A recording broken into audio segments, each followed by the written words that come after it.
Welcome to FreeThinkers Fireside Christmas shit. I am Helen, also known as Hell's Bells, and this is a channel where we put the human and humanist one cozy chat at a time. I'm joined by one of the wonderful people in the atheist community, Mr. John Gleason, also known as like the Godless engineer, and I'm so excited you're here. Thank you so much for joining me. It's Chris. You'll miss. Yeah, that's what we call it around here. We call it Yumas. Yeah, that's cool. And I hope everybody's having a great holiday season this season. I know we're doing really great here. I got one of those PlayStation portals. They had it on sale somewhere, and so I got one of those, and I was playing some of my PlayStation games. Which, I got my PlayStation hooked up here at my computer as opposed to downstairs. So now when we're downstairs and we're watching some other kind of thing down there, I can also be playing my PlayStation. So I'm pretty excited about that. That's nice. I like my our PlayStation is also our entertainment center. So okay. So it is the place where if you're going to play a game, you have to negotiate or whatever you're going to watch. So but I usually get carte blanche because I'm me. I go first. It's the attention whore in me. So hi guys. The gummy has kicked in, and it's the holiday, so buckle up. So I wasn't originally going to be a part of this like 2 days ago. I think, was it yesterday? No, it was Tuesday. It was Tuesday. And somebody dropped out, who's a butthead, and I got to take the spot, and I'm really, really happy because I really, really wanted to be a part of this. Because like when I was volunteering for Recovering from Religion, we did like, a Festivus for the people in the community. So it's a really great place for people to like hang, be with us, secular weirdos, and have a place to like hang and chill. So I'm really glad I got to be a part of this. So I want to say thank you to Purple and Casey for letting me know. Your wife is amazing. I love her so much. So she is fantastic. I agree. Like we've bonded over the past few months, and it's just been, I'm so happy. So yes, my fucking audience is also stoned. Love you guys. You're all the best. So we decided that we're going to talk about the nativity story because it's fucked. I wanted to show you guys before we get there. Okay. So like biblically accurate angel, right? Okay. Like appropriate. Okay. So my kid, I asked my child, I was like, hey, they're like, what do you want for Christmas? And I'm like, I really want a biblically accurate angel tree topper. Okay. So they got me this one. But the thing is though, is that it was made on a 3D printer, but you can't really see the eyes. So I'm going to make it a project to color the eyes in. And it will probably take me a year. And then next year I'll introduce it because like I'm working on this cross stitch for now, almost a year. Oh, and I'm supposed to make it for my mom. And I want to go back to New Hampshire next August, and I have to make sure it's done by then. So this might be after. So, because that's how I work. It was a really nice present. It has to live on the stand though, because it is too small to go on top of my tree. But I also have my Christmas tree is like a devil tree because I have like a Lucifer, like it's black, and I have like black star at the top, and then on the bottom is like a Baphomet tree skirt. So and it's filled with like Disney ornaments and stuff from like me and my husband's childhoods and my kids' childhoods. So it's also whimsy. It's a whimsy devil Christmas tree. Whimsy devil. Nice. So before we get to the nativity shit, what are some stuff that you and your family does for the holidays? Well, so for the holidays, we try to have, I guess, maybe some kind of special meals or something like that. Like last night we had mashed potatoes and the short ribs or whatever. Like we went out and we went out to our grocery store and got some short ribs, and so we made somewhat of a fancy sort of dinner. I mean, it's fancier than we normally do. So, I mean, we'll do things like that. We normally make ornaments. We didn't this year, but we normally make ornaments for the tree. We go out and we get ornaments every year. We get family oriented ornaments, and it's the ones that you can get people to write on them. And cool. So we've got ornaments on our trees because we've got 2 trees. But we've got ornaments on our trees for every single year for the past like 10 years or so. Oh, that's really cool. I like that. That's really nice. We usually every year I have a Yulemas party. But this year, because of my health issues, I wasn't able to do it. So I'm having my chosen family come over tomorrow, and we're gonna play Dungeons and Dragons, because that does not require me to do anything. The only thing I gotta do is make a cake. So I'm gonna do that tonight. And while me and my family are watching, I always watch South Park's Woodland Critter Christmas, The Muppets Christmas Carol, and The Grinch every year. So that's my tradition. So because they're my favorite. So yeah, that's my. What is your favorite Christmas special? Favorite Christmas special. That is a hard one because there's so many good ones out there. Although I do have to say that I think a more recent Christmas movie, I guess, that I've really liked to watch every year is Violent Night. I haven't seen that, but I heard it was really good. It's really funny. Like they take the time to like work in some of these like general Christmas sort of sayings that you always hear, but it's coming out of David Harbour's mouth as Santa Claus, and he means it in just the shittiest way, like the most violent way sometimes and everything. Yeah, so like that's subversive shit. Yeah. And then I guess I mean, Die Hard would have to be my ultimate favorite. I mean, I know people don't consider it a Christmas movie, but it's kind of been a discussion here lately about whether or not Die Hard is a Christmas movie. And I think that regardless of whether or not it's actually a Christmas movie, it's still one of my favorite movies, like in the entire series of Die Hard, to sort of binge watch around this time of year. I have never seen a Die Hard movie, but Cara from RFR, them and I are like best friends, and and we didn't get to see each other at. I usually see them at the excursion for Recovering from Religion, and they were supposed to come back cruise, and that fell through. So I haven't seen them in a year, and I'm super sad. So I told them, I said, I am not seeing Die Hard until, because they're the ones that are like, you have to see it, and they're like, you would love this movie, Helen. And I'm like, okay. But every time I go to watch it, like I get to, I'm not like into it because I want to watch it because my husband doesn't care. And I kind of want to watch it with Cara, because Cara was so excited about it. So I kind of want to watch it with them. So I can have that experience. So I told them today, I was like, 2026, best friend Die Hard time. So that is for 2026. Because I don't want to watch it through Discord online. Like I want to be in the room with them, like with my friend. And like, that's the experience I want. I mean, I feel like Die Hard is just one of those quintessential like 80s movies that everybody has to watch at least once. Yeah, and then Jester, yeah, it's a Christmas movie. I agree. Yeah. Like I don't care. Like is home like I don't call like Home Alone like it's around Christmas, but it's more about like I don't think the themes are just about Christmas. So so I think you can.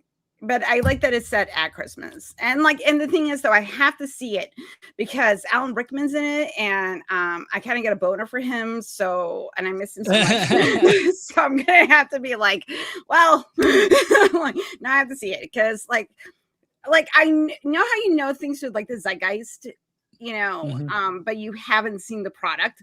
So I need to see the product so I can put all the references together. So that's the goal. No, I get you. you know. Me and John both found out that we have ADHD and the autism, and it's been a ride. Like, it all makes sense. Yeah, a lot of things make sense through that lens. So yeah, I haven't been formally diagnosed, but I haven't either. well, so my son, we're gonna have to get him tested for it, and so I figured I would probably just see if I can also get tested. So just to see, because if it's only the ADHD, I know I definitely have ADHD. It's just a question of whether or not like I'm on the spectrum of like autism, at least in a significant way that can be diagnosed. So, but a lot of things seem to track, like with what people say are the symptoms, not symptoms, but the indicators of AUDHD. I seem to match a lot of that. Well, it was funny because I was talking to my my psychologist, and I said, I think I have autism.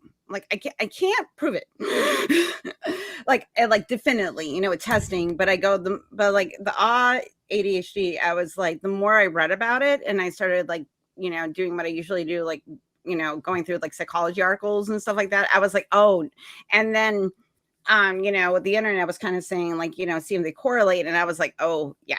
So I went to my psychologist and I was like, I think I have this. And she goes, we could do testing. Or she's like, we could go through the symptoms and do a checklist. And she's like, you're psychology educated, and we can go from there. And we can treat it if it correlates to how you understand yourself, and it just gives you an idea, then we can talk about that. But we haven't really talked about it. Like when we're talking about like, just coping with day-to-day stress and my depression and stuff. We haven't the more I learn about it, like the way I view the world and like the way that I process emotions and the way that I think and the way that, we have multiple interests all at once. And and sometimes I don't realize that how much I know until I'm like in a conversation with someone, and I have like this Rolodex of like bullshit like spitting through my brain. All of a sudden I start saying things because I was like, oh yeah, and then I'm like, where did I learn that? And then you go down another rabbit hole. So yeah, no, it's the exact same thing for me too. Yeah. It's just a thing. It's a very weird existence. So like if you're not, but there's a lot of neurospicy people in our community. Like it seems to be a thing. I don't know what it is. I would love if I could go back to school. I would love to do social psychology and do like a study of like ADHD people that are neurodivergent and their experiences with like skepticism and like atheism, because there's a correlation there that I want to explore. But I'm not if you're going to school to become a psychologist, do a study. For your thesis, do that. I'll put it on the Utes. I'm old. I can volunteer people. Okay, we're going to talk. Okay, I'm sorry. Did you want to talk a little bit about what I just dumped, or do you want to move on to the nativity shit? Like we can do either. Yeah, it doesn't matter to me either. I guess I don't really have much else to say about that. What we were just talking about.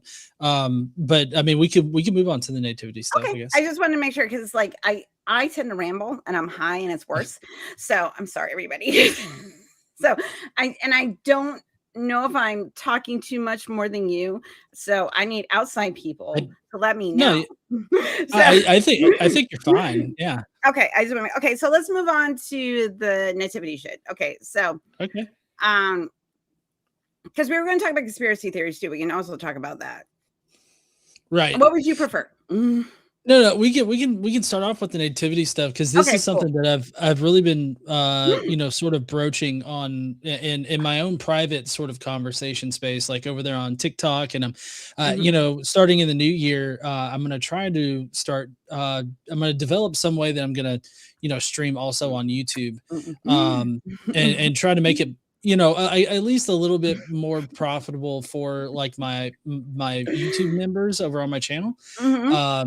so that they can access like the full like TikTok live streams where if you're a member and everything. Anyways, that's something I've been kind of bouncing around in my head. But on my TikTok lives and whenever I'm on any of the shows, I've been trying to get people used to the idea of thinking of the topic of, and this a little bit of a trigger warning, I guess, for people out there, how the nativity story or the Jesus's conception in particular is more akin to rape rather than the very happy-go-lucky sort of way that we've been taught about it. And it seems like there's a lot of people out there that really have a romanticized version of the story of Mary being voluntold to bear the Son of God. Right. And it gets a pass a lot of the times, especially with the Christians out there. They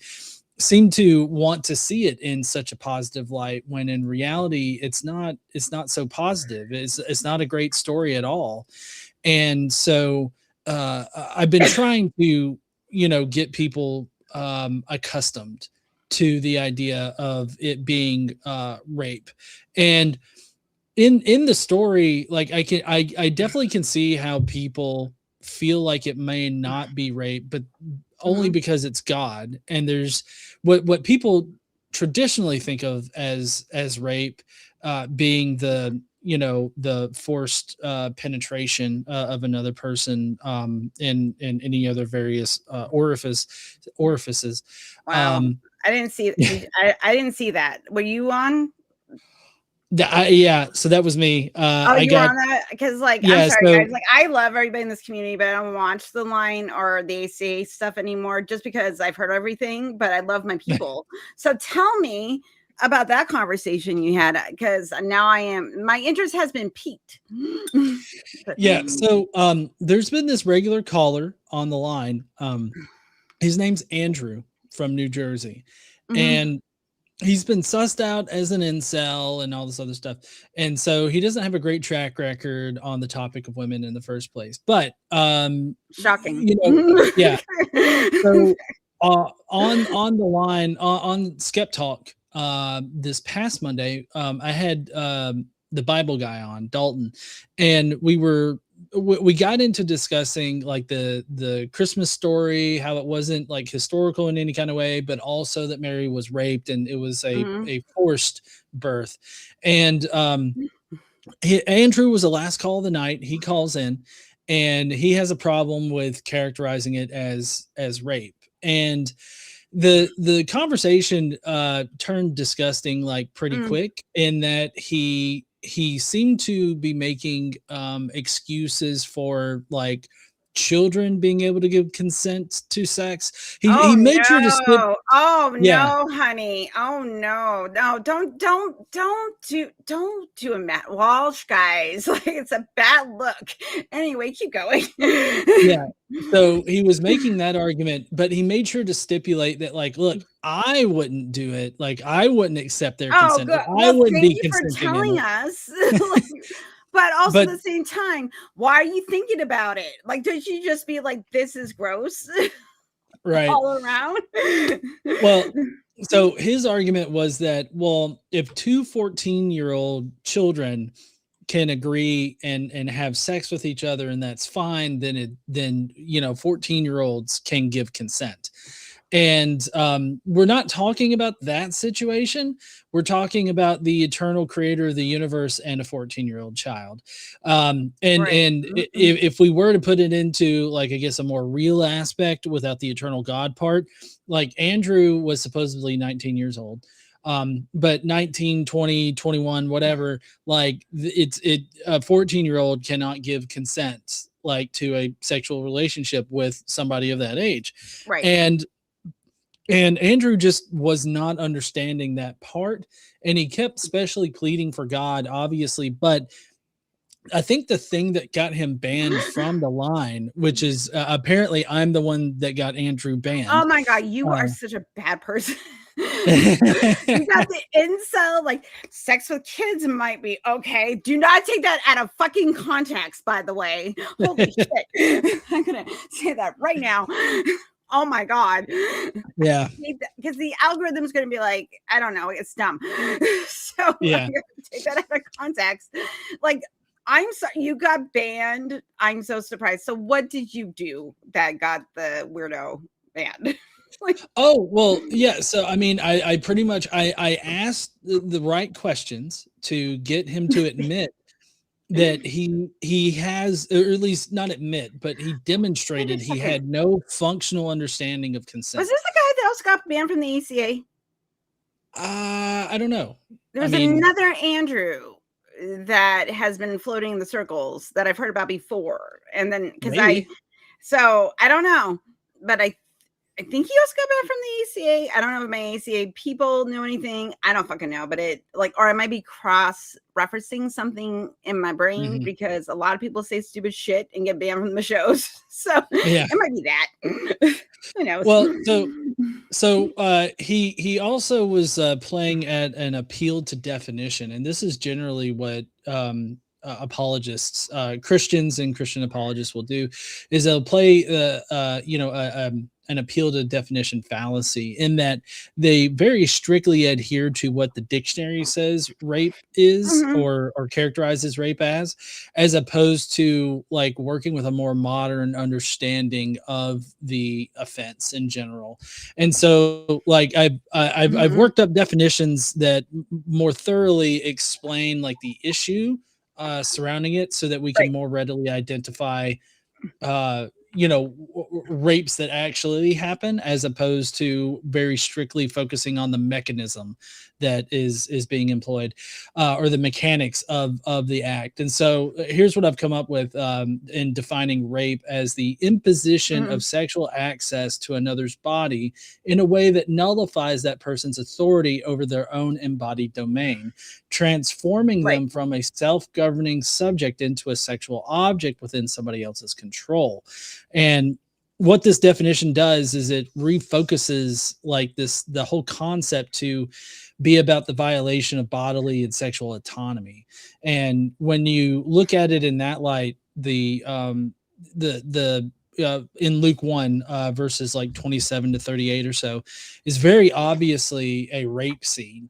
And a lot of Christians out there, they don't like to think about that. They don't like to think about Right. as Mary being raped. They don't like to think about God as doing the raping. But this wouldn't be the first time. I mean, God is all throughout the Old Testament either creating conditions that allow for rape or promote rape, and even on occasion directly instituting sexual slavery. So it's not really surprising that it would be that, but a lot of Right. Christians, they, like I said, they don't have a functional understanding of what consent is, because they think that in Luke verse 38, Mary is consenting when she says that, I am your slave, may your will be done to me, or whatever. And, I don't know why they don't understand how that's not consent. That's more like acquiescing to something that she It's can't coercion. control. Because what the fuck else is Yeah. she gonna say? Like, what the Right. fuck else? Okay, so want to hear something funny? You posted it. Did you see the argument I got in with my brother over this conversation? But I mean, that you posted. Oh no, I didn't. So you Sorry if I posted missed that. it was a couple months ago, and me and my brother got into a whole apologetic argument on my Facebook page about this exact topic. And then basically at the end, I was like, okay, I'm like, regardless of like, cultural impact, okay, are we going to say that Mary has the cognitive ability of a 14-year-old girl? Mhm. Because if you strip everything away, cultural context, like it wasn't great, at that time for women. I'm sorry, it's not great. It's not a great time for women at any time when you live under patriarchy, but that's a different conversation. So, and then I go, okay, so we're going to agree that she is between 12 and 14 years old. She's not, and even if she was like a born pretty, born pretty yesterday, like it's kind of one Yeah. of those things, like where we're talking about it doesn't, because she is 14, she doesn't know what consent is, so you can't say that she consented. And also too, can any woman say they can consent regardless of age if an all-powerful being is telling you you have to carry their vessel? Like there is, like, really, like, let's think about this. Like, you cannot consent in any way to that because it is a power dynamic. Same thing that you see in like power dynamics, in the real world, people like politics or entertainment or even within interpersonal relationships. So you can't. Right. So if we're looking at this, regardless of age, coercion is not consent because you are kind of forced into it and because of circumstances outside of your control. Mm-hmm. So, well, and I mean, if you think about it, it's a 14-year-old child versus like the eternal creator God that she's been brought up to like unquestioningly obey. Like that's what Jews are taught. They're taught, well, at this time in the first century, they're taught that you have to obey God. If you don't obey God, then you're going to suffer the wrath of God, right? So right. is there really a choice there? I mean, it's like holding a gun up to somebody's head and being like, you can choose to do this thing or I kill you. Is there really any choice there? Like, I mean, there's a choice, but there's not really a choice. Right. And I think that's the problem. And like my brother tried to defend it, like, oh, she consented. And I was like, you can't put like her in a special box compared to like because she was a mortal girl. Like and God was just like, I really like her because like I don't know what qualifications God was using to pick Mary. Like I would, just saying, if I was an all like he's already created life. Okay, so like if he created like Adam and Eve, why didn't he just create Jesus? Like he didn't have to go through this whole rigmarole of getting a virgin pregnant and then through immaculate conception and all that type of shit, Right. which is so weird when you think about it, because it's just like, and also just pointing out regardless of like if she was like a full-grown adult or whatever, like it would have been like, you have to go through the pregnancy but you don't get the fun, which also sucks. So I think this whole thing is just a bunch of bullshit. Oh yeah, it definitely is. Yeah. The entire apologetic around it is totally bullshit. I agree with that. Yep. Fries, consent model, freely given, reversible, informed, enthusiastic, specific. Yay, Fries. Oh my goodness. Thank you, King Culture. So, but that's like the whole thing though. I think that because like when I was Catholic, like I played Mary when I was in second grade for like this play we did in my church. One thing I remember is the veil they had me wear was so fucking itchy that I kept getting distracted and I kept like trying to pull it off my head. And when I look back at that, I was like, okay, basically they're telling us girls that you're like, oh, this great sacrifice that you made to like give birth to the Son of God, Right. when if you reflect back on that, like I was 8 years old. I'm like, why are we talking about like, women getting pregnant without having sex and, and put it in like this mythological sort of context. And then when you get into like adolescence, you're like, this is not what I thought this was going to be.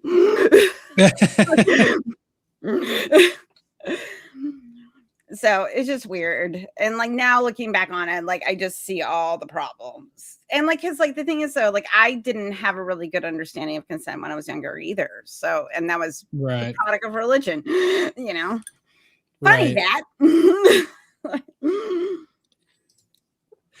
So, yeah. And so like along with this, just blatant non-functional like understanding of consent, they also end up making weirdly rape apologetic sort of arguments. Like I've heard arguments like, well, she didn't actively say no, so therefore it was consenting. And so it turns into like, well, she didn't resist, so therefore that was consent. And it's like, no, that's not actually like any kind of indicator of consent there. Okay, so I don't know. No, okay, so the Hebrew version says maiden. And this is also a thing in pagan religions, that maiden does not mean virgin. It means unattached. So you're not married. So it doesn't mean that you're not having sex. It just means that you're not at a state, you're going through adolescence and young adulthood. So that's all Right. that maiden means, you know? Okay. Regardless of that, like regardless if she's fucked or not, I don't really care, because again, it's not so much about, like, yes, it is childhood essay if we're looking at through like a modern context, like we're looking at it from like the ethical framework of people 2025. But even going back, like if we're going to take away the sexuality, it is still an issue of the power imbalance. Like she is taught to obey. She cannot say no. So like even if she says yes, and people that have experienced this actual trauma will say yes, even though they don't want to, because they've been taught that this is what you're supposed to do. You know, that is your purpose. And that's why it gets all fucked up, because then it teaches women now that this, like, you are to carry your man's like fucking baby, you know, and have your little crotch goblin. You know, that is your, you know, duty. And I say this as a parent. So. Right. No, yeah, and I think that's one of the bigger harms of the Christian sort of story, I guess, in the Gospels. My moms are not doing their job. Oh my God, guys, I gave you power. Like, do the like things. I gave you power for a reason. Please like and subscribe if you're new here. Hi, my name is Helen. Anyway, go ahead, John. Sorry. No, you're fine. People. Yeah, so I'm just gonna make, just because Ember said that, I'm gonna make her a mod. I made on Juror one because like we've been lurking in each other's shit forever.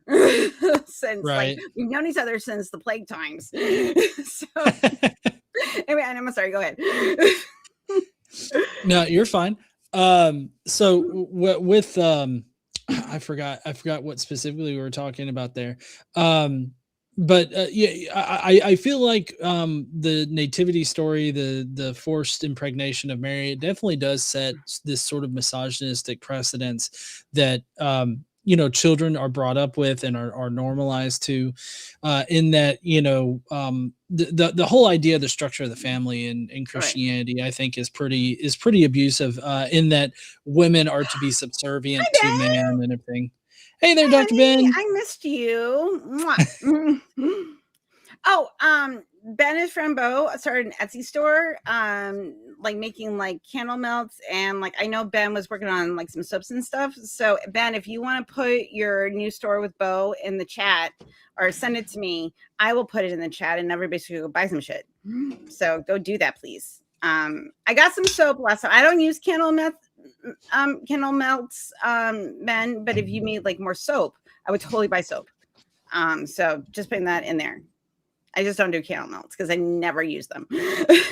Yes, you can put the link in. Yes, put the link. I would love for you to put the link and you guys go there and buy some stuff for Ben and Bo, because they are wonderful human beings. So please do that.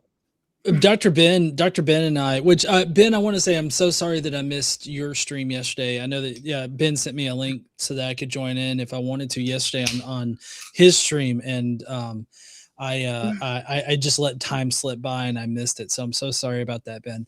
But Ben has been on with me when we've handled Andrew, and yeah, he is just a shithead in general. And the reason why Ben said to have a drink just to anger Andrew is because he hates alcohol, and he thinks that alcohol should be like either outlawed. I'm gonna take a refill. Oh yeah, just to piss off Andrew. Like, yeah. I'm almost out. I can get the vodka and orange juice. Yeah, but yeah. So Christianity, like I run with a number of prompts. One of them is that Christianity has done more harm than good, and I think that part of the harm that Christianity has done to humanity in general is set up these systems of patriarchal control where misogyny is normalized. And it takes people having to not only deconstruct from religion but also deconstruct from that internalized and normalized misogyny. I mean, I know I've been talking about this more lately, is about how after I deconstructed from religion, I was still holding on to a bunch of like things that I didn't realize were misogynistic, but were actually misogynistic and gross in a lot of respects. And I really had to just interact with like more people outside of like my own like local community for me to be able to see that. And so I think that that's a product of Christianity, of normalizing these kinds of different ways that not only women are subjugated, but also just people that are different are subjugated, Right. are treated differently, or treated as second-class citizens and everything. And I think that that's part of why Christianity does more harm than good. I mean, you can make arguments about how philanthropic a lot of Christians are, but I would bet that those Christians would feel a similar need to be philanthropic without Christianity, because Right. you see so many Christians now that conservative Christians especially, that are really kind of going back on the whole on that whole aspect of Christianity, because it used to be seen as like a virtue to Fuck be Ben. philanthropic. Sorry, I just had it right. Like, if you don't know the Smeg Nog joke, but I was like, very disappointed.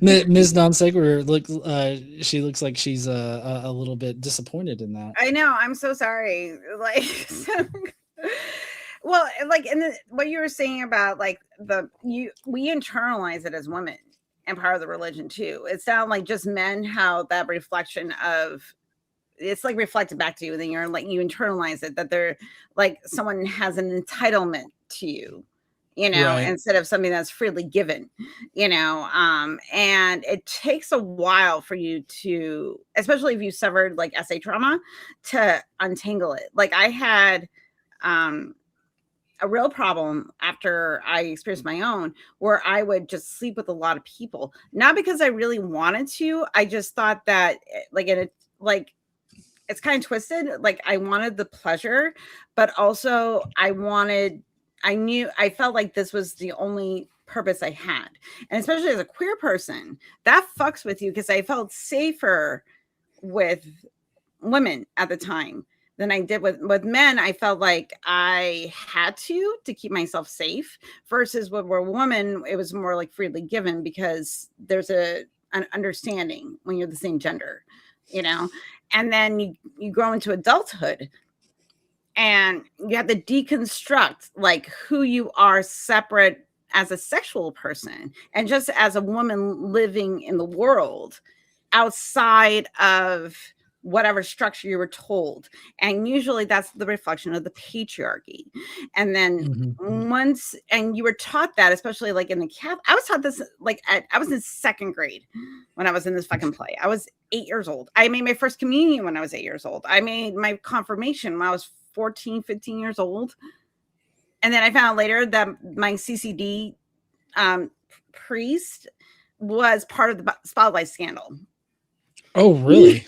Yeah, he unalived himself once the allegation, because my diocese was part of the Boston diocese at the time, because the southern part of New Hampshire is connected to, it's not just Massachusetts, it kind of branches out into the other state, because New Hampshire has a smaller population, and so it got, they were also in control of like some churches in like southern New Hampshire.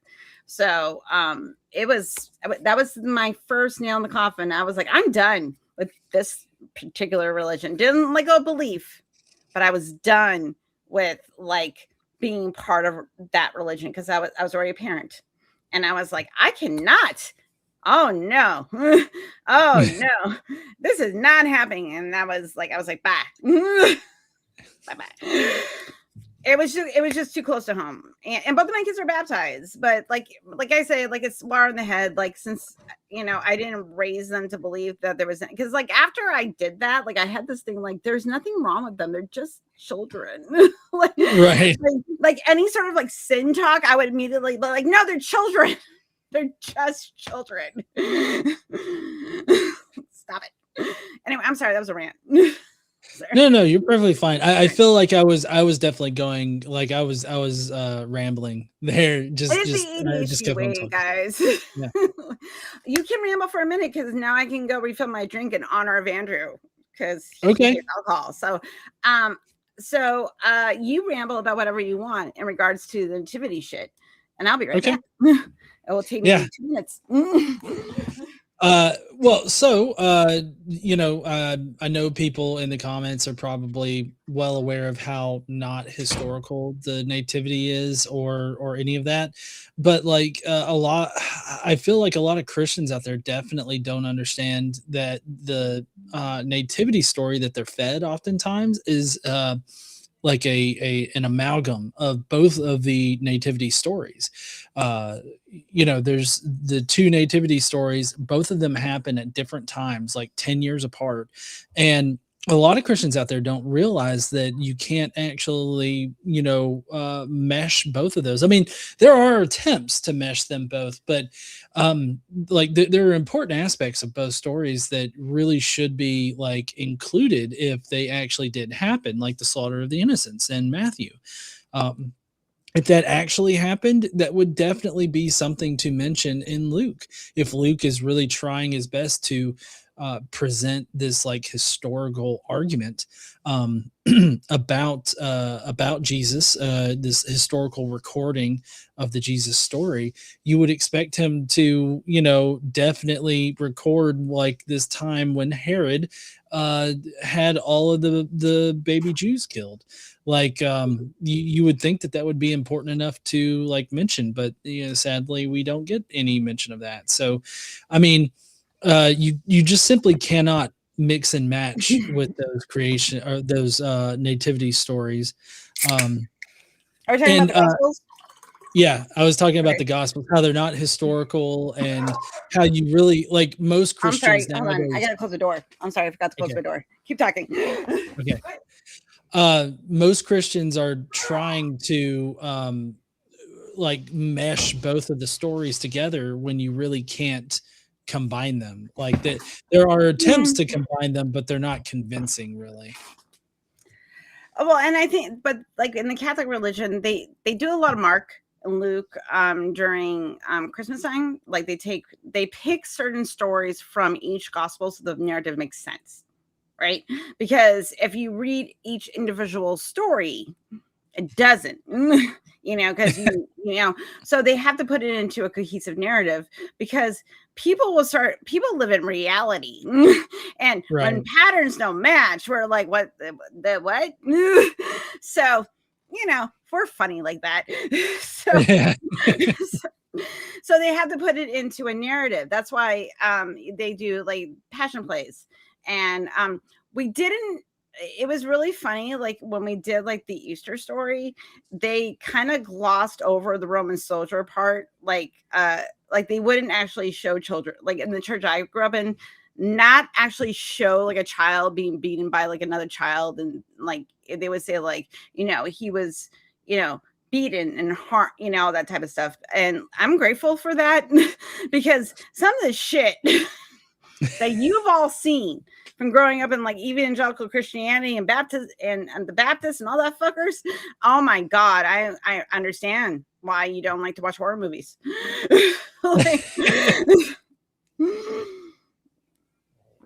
I knew it was violent, but I think there was my parents were they were a little more like I grew up like liberal Catholic. Like I was exposed to enough secular culture that I wasn't so sheltered to make the world like not seem safe. It's a very weird psychology. I don't understand it. This is what happened. like grew up like kind of fucked up because of all the trauma, but also grew up in a Catholic household with like really decent parents and a good family. So that I remember. That's why I have my chosen family because it's so important. You know, it's so important. So I'm sorry, I'm talking a lot again, and I'm making No, sense. no, you're perfectly fine. Like, I'm so glad, like you, I'm gonna ramble. I'm gonna forget about the nativity story because it's making me sad. No, So yeah. No, I figured. it's not a good That's a really story.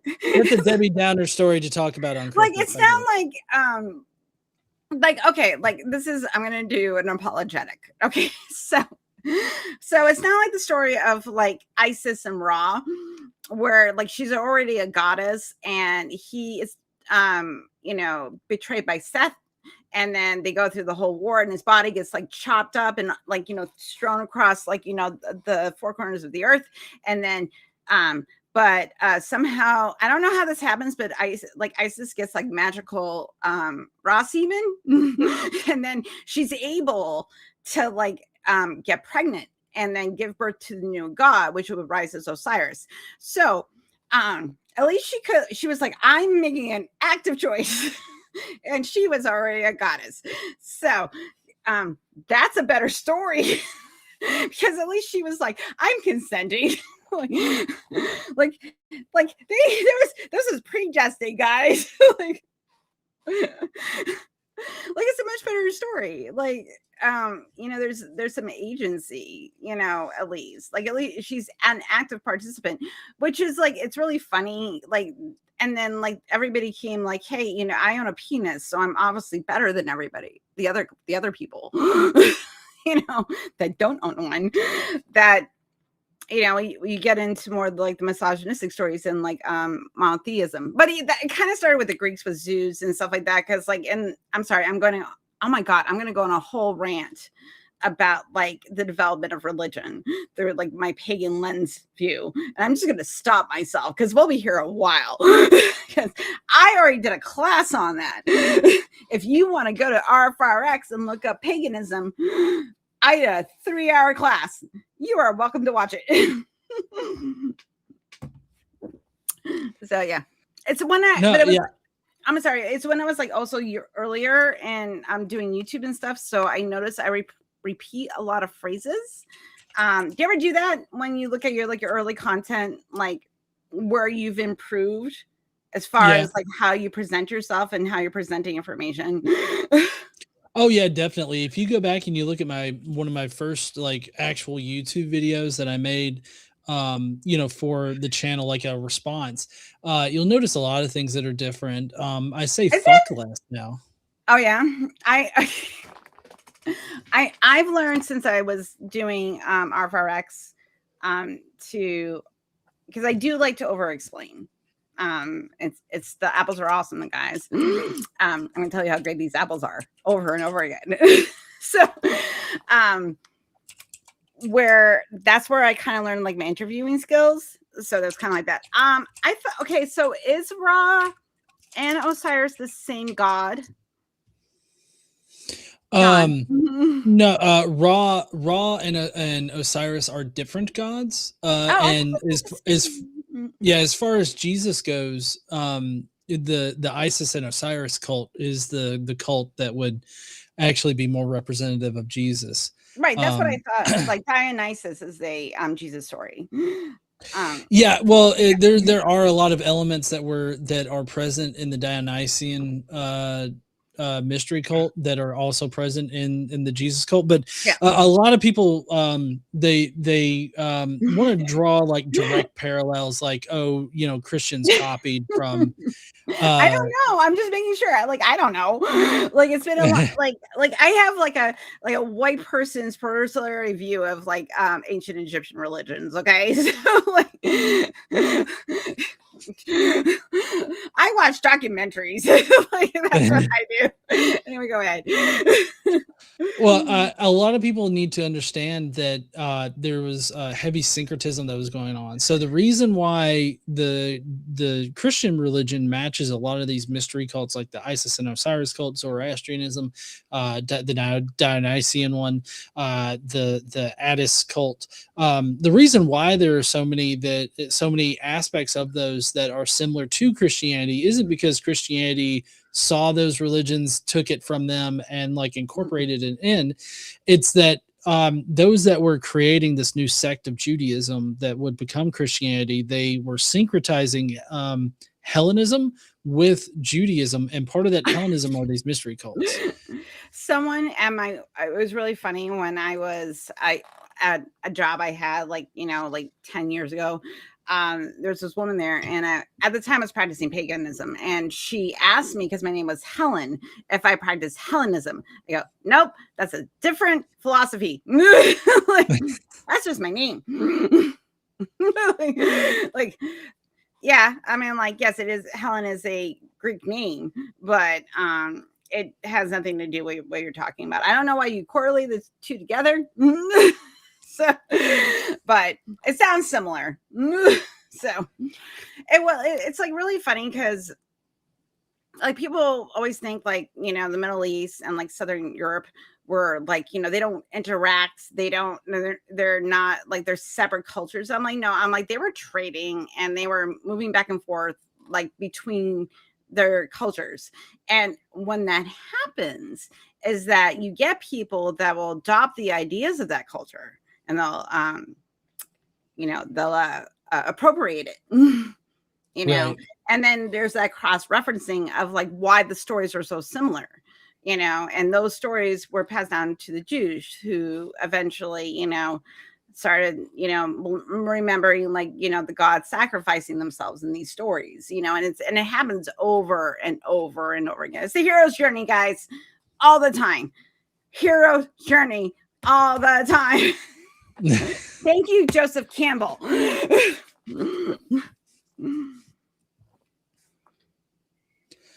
I would totally do Mithra. Yeah, Mithras. I would fuck a goddess. Anyway, go ahead. Yeah, Mithras is another one that's very reminiscent of Jesus, and it's really just about how much each like religion, like mystery cult, actually mimics the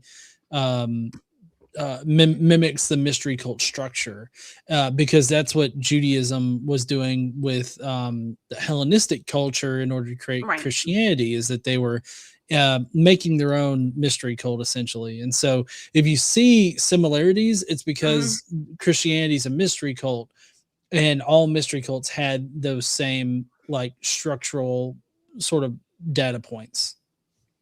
Right. And I wish people, because I think that why it was so easy for me to, because when you're in paganism, you are encouraged to learn about ancient religions. It is like, because yes, do pagans culturally appropriate all the fucking time? They're like, totally did. I mean, like, we totally appropriated in like our practice, like Southern American, like Santeria and like voodoo magics and stuff, which we didn't understand. We were a bunch of white people, even though we thought we were being respectful, not part of that culture. So probably should have done that. We were definitely should have just stayed more in like the Eastern, Western European side of things. Like, stick with all the white people when you're a white person. Like, just stay there. But that, the thing about it though is that like it did like start me thinking like, okay, well, if this is a myth and this is a myth and this is all a myth, then once you let go that, magic is just you repeating patterns, so you feel like you're in control of things, because life is hard. You're just like, oh wait, I've been gaslighting myself.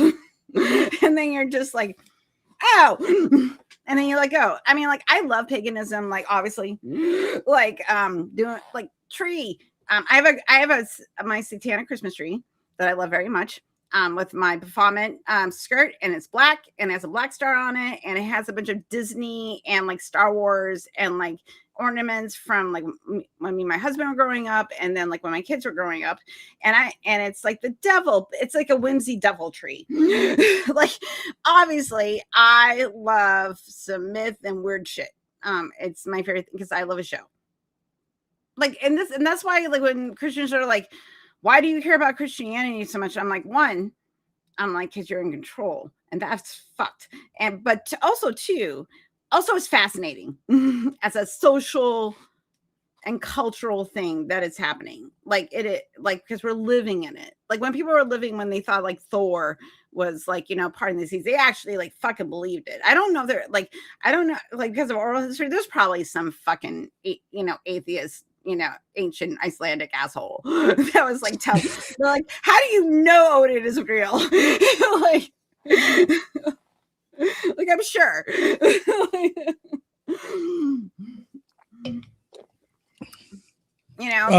there's always been a skeptic. So I don't know if you want to get into the conspiracy theory stuff yet, but I've got cards here with various conspiracy theories that you can try to guess. I love conspiracy theory. Me and did you watch me and Elliot talk about conspiracy theories the other night? I don't think so. Okay, typically, so, I'm pretty busy working on like. No, it's fine. Honey, I love you. Do I watch your content? Like sometimes I do. Like sometimes I like, but mostly like I will tell all my wonderful atheist content creators, I don't consume a lot of content. I'm kind of in the sphere right now where I'm listening to like religiosity and a lot of like deconstruction from people that were part of evangelical religions, not so much the atheist side, but their experience like leaving religion and them educating, doing these long form videos, explaining, how to have empathy, but also like telling people like, I don't care if you stay or not. I just want you to know why this is harmful, and right. I think that's the content I've been consuming lately. Just because I'm more in this like emotional range rather than intellect right now. No, does that make sense? That's fine. Yeah. Yeah. So anyway, I was going somewhere with that. Where was I going? Oh yeah, conspiracy theories. There's something. Okay, reverse it back to conspiracy theories. So Elliot was on Thursday, and I found out because we were talking about like what do we want to talk about, and I said I'm kind of on a conspiracy theory thing right now. So we talked about conspiracy theories. I told him to bring one. He told me about the Hollow Earth, and that Dr. Haley. For Halley's Comet, an astrophysicist, believed in the Hollow Earth theory, which blew my fucking mind. Also, and I did one on the Atlas Child conspiracy theory. So, which is also a really interesting one about like psychological testing and kind of breeding leaders that are going to be like, turn into like after an authoritarian regimes, like being able to guide that through education, which is bullshit because you would have to study this like over generations.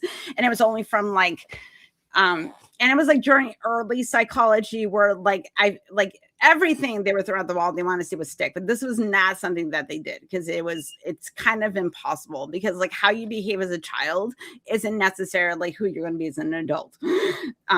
Because there's so many variables and I'm just like, this is dumb, but it's hilarious because like, as someone that loves psychology, it hits all those dopamine hits, I'm like, like behavioral control, how much we're influenced by others, when does it start?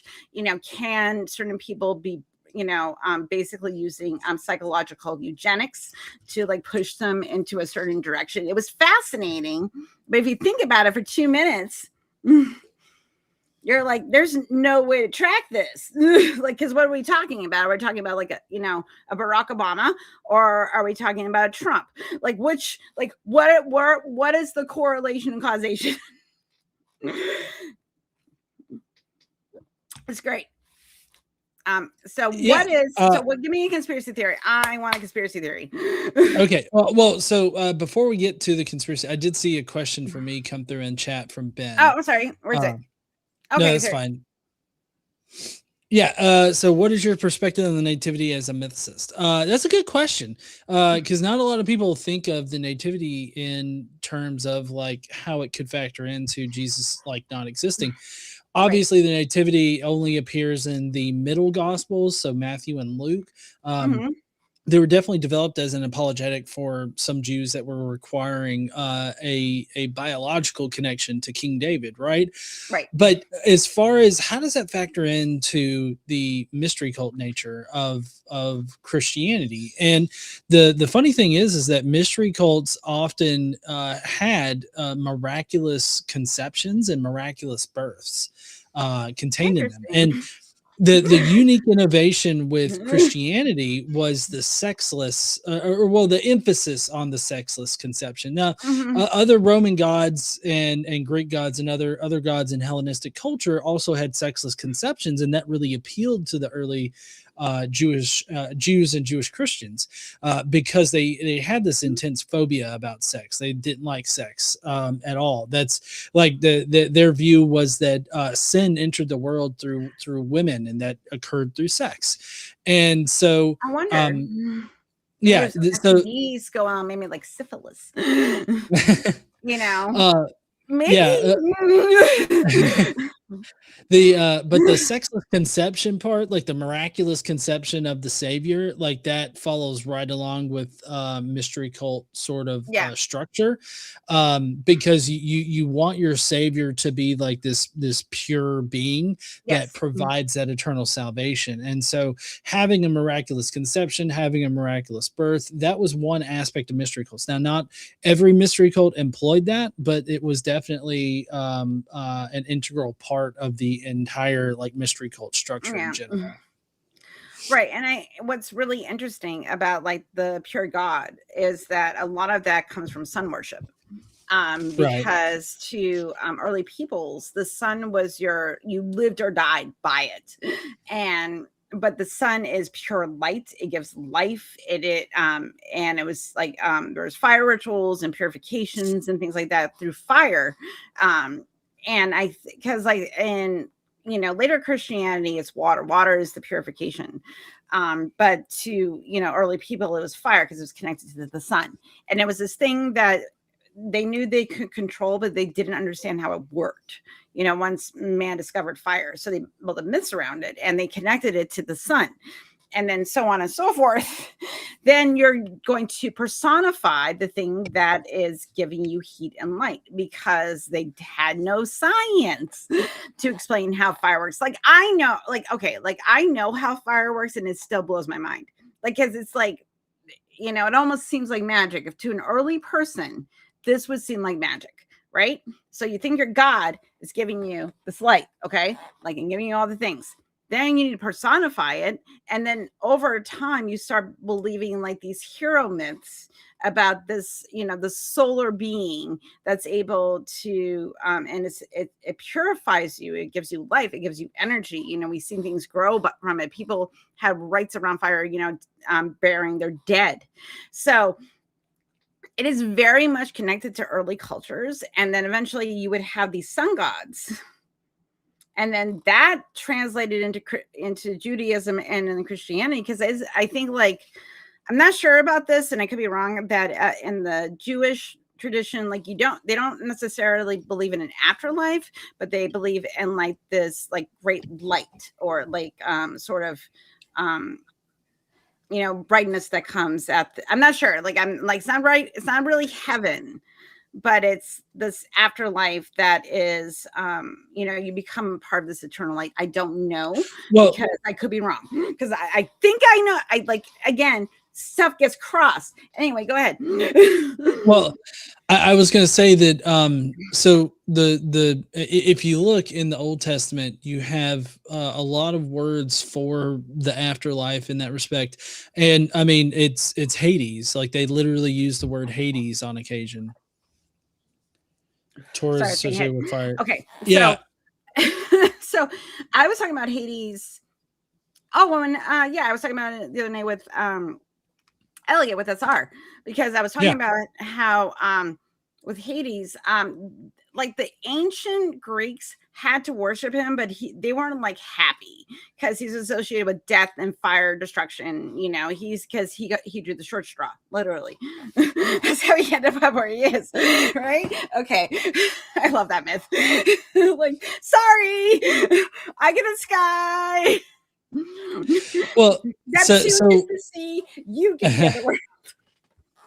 So a lot of these beliefs started off as these agricultural sort of deities, which is why the sun plays an important part in that. Like especially at this time of year, because it's seen as like with the winter solstice being the shortest day of the year, it's seen as like the sun, you know, sort of dying, and then for a while, and then, you know, spring is the rebirth of it. That's why that's why for Christians, Jesus resurrecting in the spring is the reason why Jesus resurrects in the spring as opposed to any other time during the year. It's reminiscent of these agricultural sort of deities and gods and worship practices. But it's important to note that the Jews didn't employ it as an agricultural deity. The agricultural deity part was prior to that, and by the time Christianity developed, it's more like the practices had been solidified or normalized in the culture, and it was at that point it was devoid of its origins, right? Like it wasn't related to its origins. The origins are in agricultural deities that did focus on the sun, but the Jews didn't see it as like sun worship or anything like that. Right. And I think that's the shift between like the agricultural and like there was like, it's a shift from animism, you know, where you believe there's a spirit through everything. And then as we became more civilized, then you start seeing the cropping up of religion. There are like an ancient, no, I don't even want to say that because even hunters and gatherers had gods and goddesses and rituals around because, you know, death and life, you know. So I don't even want to say that. I think it was that shift from it was making it more personable than rather than it's an external experience. And because it's all psychological, because you are reflecting, you know, what you're seeing. That's why, like, you know, in hunter gatherers and like these cave paintings, it's animals, because that's what they're encountering, you know, and they're deifying these things that they like, you know, deer that run faster than they do, you know, the predators that they're protecting themselves from, you know, and that's why like killing a predator was such a big deal in like early tribes, is because like, you know, that gave you a lot of fucking food, you know, and you know, so there's like these crossovers and people build myths around them. And everything left over. This is the thing. Like I keep saying, like, I'm like, this is all pagan shit. This is all pagan shit. It's always been pagan shit. Like it has not changed. Because once you realize that, then you're like, oh, well, this is just a story, you know. But at the time, for example, when everybody believed Zeus was a god, like that ruled Greek society. We're just on the opposite end right now, where we have a god in Jesus. Like Jesus were, you know, is the center of, you know, American society because of so much shit that we don't have the time to go into. I recommend great courses, History of Religion. Great story. It's a great series. I love the great courses. Not a sponsor, but I wish they would, because it's so good. I just watched one on the psychology of cults, and they're rethinking how they're how about cults and how we define them. It's kind of a blend of the bite model, but kind of expanding beyond that, because as they start investigating, like they started looking at people that belong to cults and people that start them. There's certain things that, yes, this tracks, but this other stuff that's not. And it's very interesting. So I'm just saying, it's done by her name is Wynn. I just can't remember her last name right now. And she is a professor of psychology at the University of Ohio. And I would really love to interview her because I was fascinated. Because, like, I love a cult. Like, conspiracy theory and cults. Like, well, so speaking of So speaking of conspiracy theories, Okay. I have one here for you. I'm wondering if Okay, you cool. can guess it. Okay, tell me. Okay, give me a structure. Okay, so it's going to be a description, and then you like I'm going to give you 4. It's a multiple guess, right? All right, everybody has to play along. All right. So, according to homeopathy, a treatment can be diluted with an arbitrary amount of water and still be effective because of what property? So this would be like a core thing of like the the essential oils and stuff. Right. So read it one more time for me. According to homeopathy, a Mhm. treatment can be diluted with an arbitrary amount of water and still be effective because of what property? Would that be the placebo effect? I mean, that's the real thing. Right. Okay. Okay. This Sorry. this is Sorry, I went with this science. is the fake magical thing that they say is the property. I don't know. Is it wait, diluted with water? Yeah. Like, because I know what homeopathy is, but I don't know why. Like, I just thought that like they thought that I don't know. Like, I don't think like someone that believes in homeopathy. So please explain. I'm so No, yeah. confused. So This is so hard. the This is hard because I'm like, what? I never thought about this. right. No, yeah, they have layers in these conspiracies, and Water it seems like memory. a spooky, Oh, yeah, Spooky and Queen is got this in the there. what is it? The thing I'm not Reiki. Yeah, I'm Reiki. Where like there's energy that makes patterns in water. I don't know, maybe, but Water memory. Oh, water oh, memory. this Apparently, gets into water some has weird. memory. This Yeah, so gets into that's Reiki why shit. with essential oils, if you Yeah. dilute, you just have to dilute a small amount, and it applies to Okay. the entire thing because of water memory, which is not a thing, right? What is that?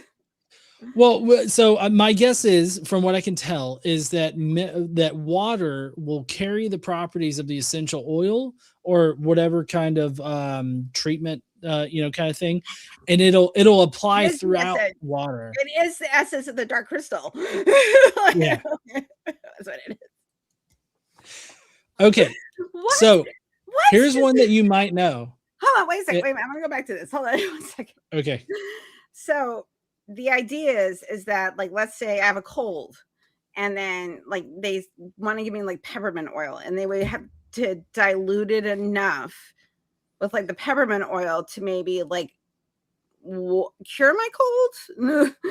Like Well, yeah. So the idea is that you dilute the peppermint essential oil or whatever right, in water, and then it's going to distribute evenly in the water. And the water, like the container of water that you diluted in itself, right. like magically takes on the properties of the peppermint stuff that's going to like cure you. I guess is the thing.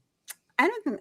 Okay, I never thought about that. I knew it was about dilution, and then I was like, well, that's not how anything works. So I just didn't really think about it more than that because I was like, no, because this is the thing. Even when I was into new age weird shit, like I still Mhm. believed in modern medicine. Like I used to do Reiki, but I saw it as like a relaxation method for people to get in touch with their body. And then if they Yeah. were like, and just it was like a relaxation method. Like, and I'm like, fine, if I wave symbols over your hands, but like basically I'm like breathe deep.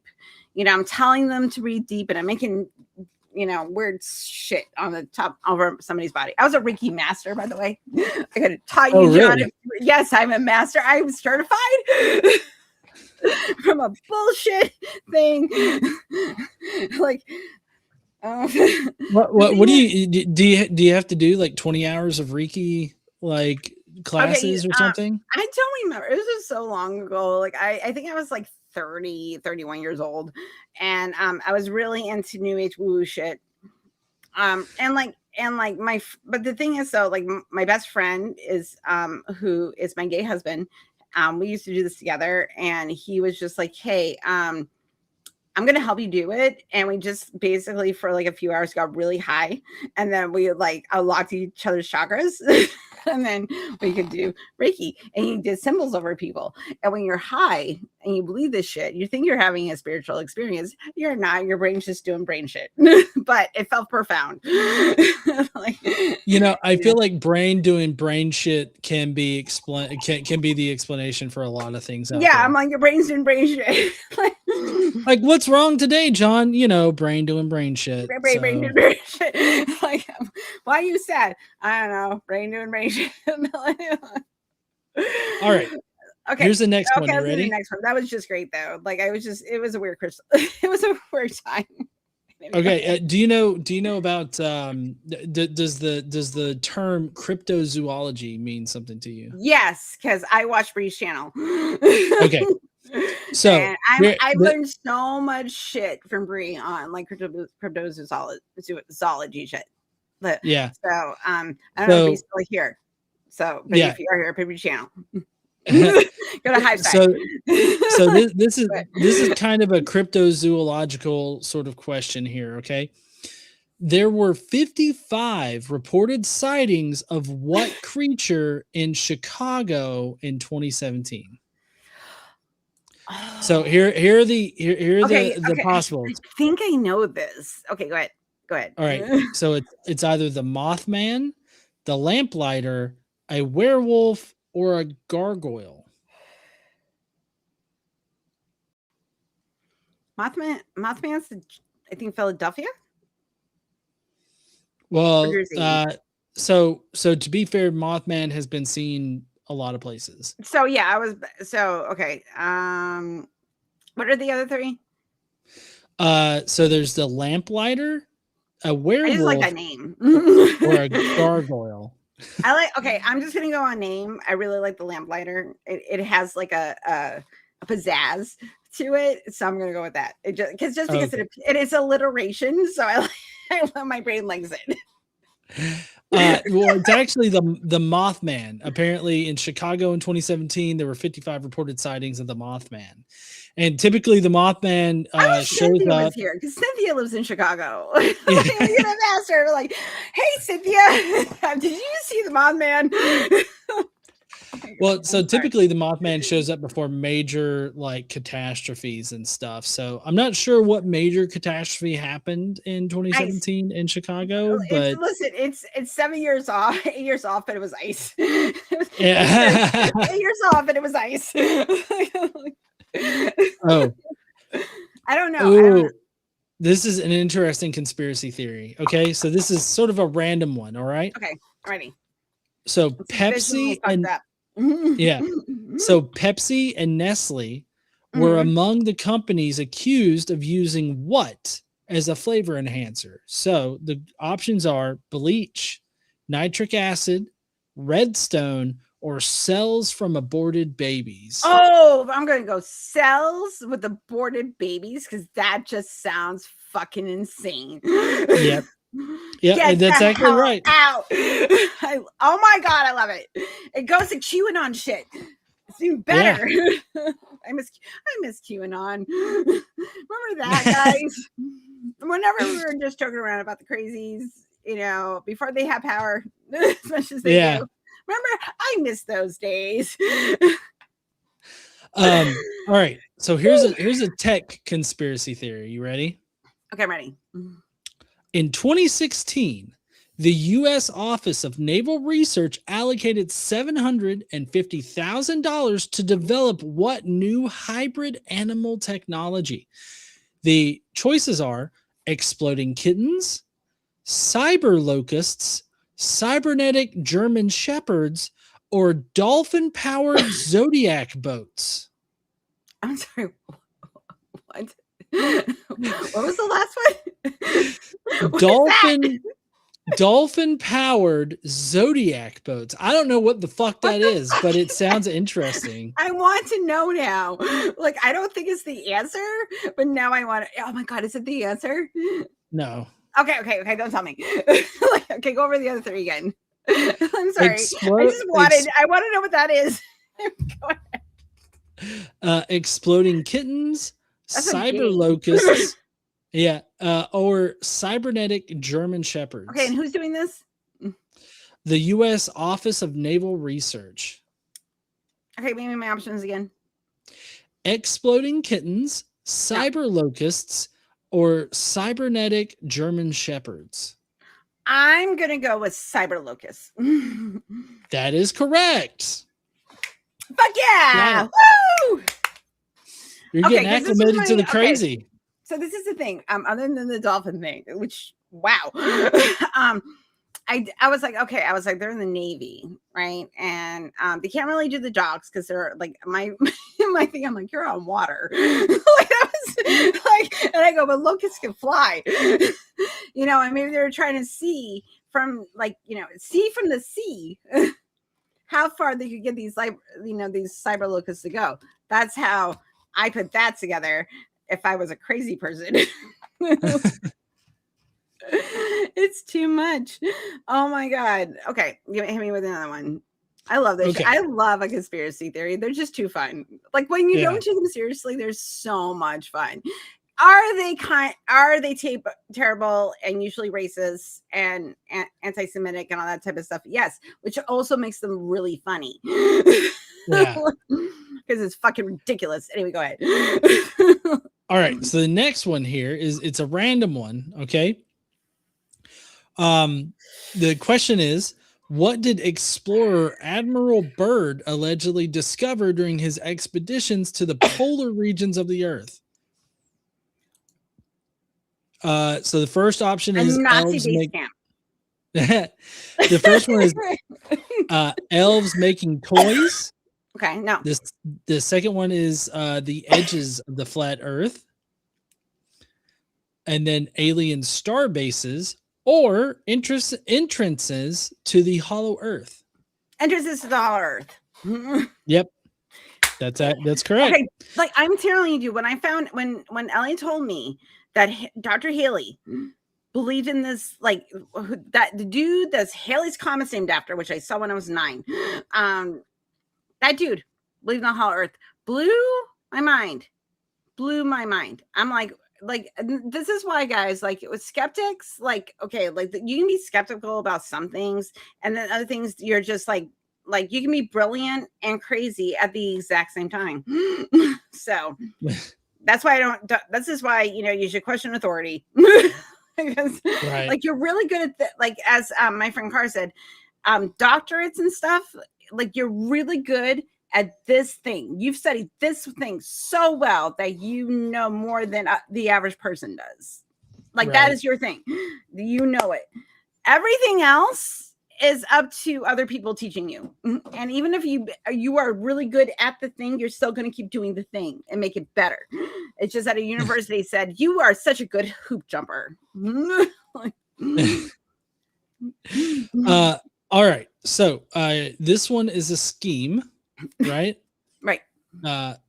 It says, what event do conspiracists claim was used to cover up $2.3 trillion in missing funds from the Pentagon?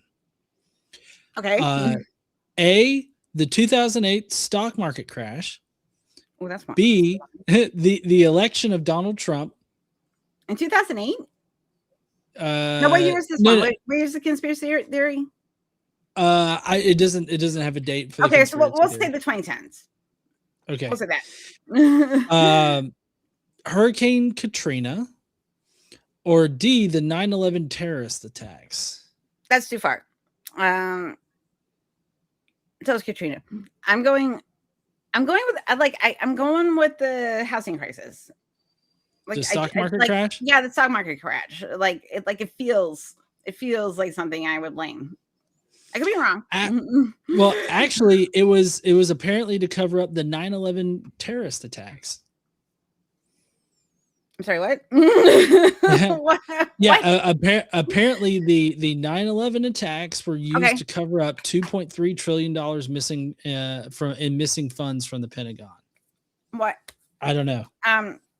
Okay. How? I mean, why? I don't know. Why? I have no idea. And also, my guess. Why make more debt? I don't know. I'm so confused. I figured they would just blame it on like a toilet seat or something.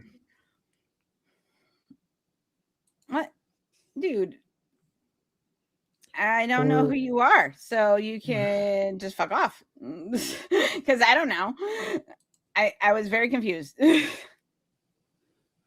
That's weird. Okay. You are weird. Sometimes, like, this is the fullest my chat has ever been, so I'm interested on who popping in. Like, listen, if you're a very cool person, please subscribe. If I don't actually, if you're, you can, anyone can subscribe. It's a free country. Do whatever you want. I don't care. And also, I like attention. But just don't be a butthead. Right. That's all. I have one rule: do not two. Do not violate YouTube's terms of service, and two, don't be a butthead. It's the same ones I did on TikTok. When I did the TikTok arguments, I would say those are my two rules. Everything else is up for grabs. Okay. Anyway, I'm sorry. So, I'm sorry. I go on side tangents. I'm so sorry. No, I you're love you. fine. Go ahead. No, you're fine. You're fine. Okay. So here's a myth, a conspiracy myth. How long did it take a 13th century condemned Benedictine monk to complete the 310-page manuscript known as the Devil's Bible? I love Devil's Bible. Do you know? I know a little bit about conspiracy theory, so go ahead. Okay. So there's A, 1 night, B, 10 days, C, 13 days, or D, a fortnight. 13 days. No, actually, it was 1 night is what the myth is. Night? Yeah. Interesting. Yeah. I never knew that. No, go ahead. So, like, I like the idea of a Devil's Bible. Like, I really do. I kind of feel like, and not like anti-LaVey, like the devil, that type of shit. Like, actually written by Satan. Because I would really like his point of view about, like, what happened. And then write a story of, like, what would the opposite of what God created look like? Because that would be really interesting to, like, get the devil's point of view on this whole shit. Because he was like, dude, he's like, you created us, like, you created, like, this thing, right? Create this thing, right? And then you're gonna go create these little meat bags, like, I'm gonna poke things just to see what happens. Like, you want those, and you have all these, like, diseases and wild animals and, like, the elements, and, like, you want the meat bags that are so weak. Like, what?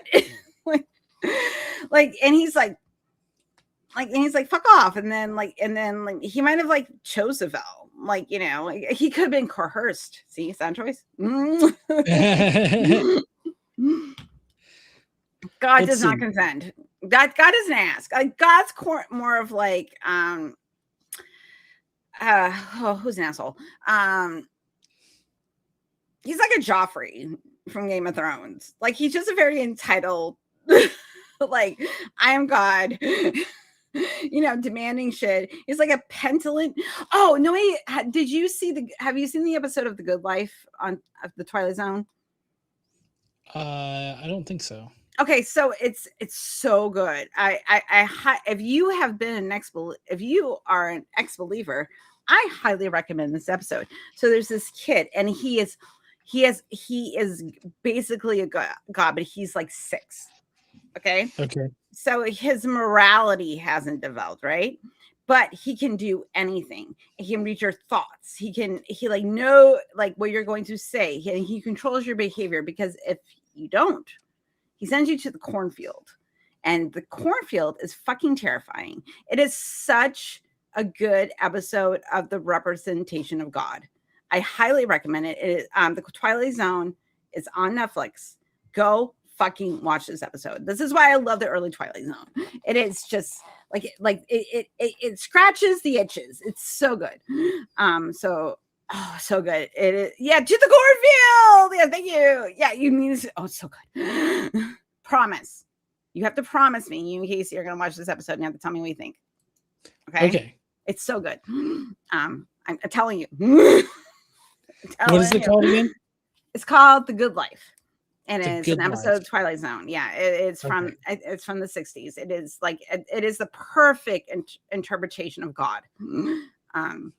it demonstrates as like, I'm like, thank you, Mr. Sterling. This is wonderful. Yeah, I'll definitely have to check that out. Yeah, I highly recommend. Like, there's people in the chat that like you have to see it. It is so good. Like, and this is the thing about like the whole thing about like consent. It's like how can you consent to a petulant child that has all the power? Like you just like he's crazy. You know, like you know, he said like some dude prayed and he was like, hey, these kids made fun of my hairline. Can you please? And he's like, you know, praying to God, like one of his chosen dudes, you know, maybe he has a big dick. I don't know. And God's like, God's really into that. And then he's like, and he had these like fucking kids. He's like, you're bold. And then he's like, well, I'm going to send out some she bears to like kill this guy. I love that story. It's just insane. And it's also pagan. So. It's so good. Okay. I'm so sorry. You're fine. I think this is going to have to be the last conspiracy theorist I do because I do need to go and okay, you know, that's all right. I have another half an hour, so we'll do the last one. Yeah. You can go, and then I will finish up. So. Okay. So this one is MMS is what it is. This is the supplement that the Genesis 2 Church claims can cure almost any sickness or disease. Uses what as a prime active ingredient? All right. So it's either A, arsenic, B, industrial bleach, C, vitamin B12, or D, happy thoughts.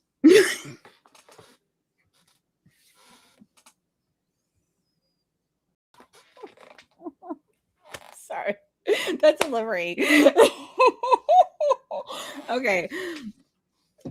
I really want to say vitamin B12 because there's all like in internet culture, there's so much shit out there about what that vitamin can do for you, from like weight loss to cholesterol to like it's the magic vitamin, guys. So I'm gonna go with that. I hope it's happy thoughts. Nope, it's actually industrial bleach. Why would I want that in my body?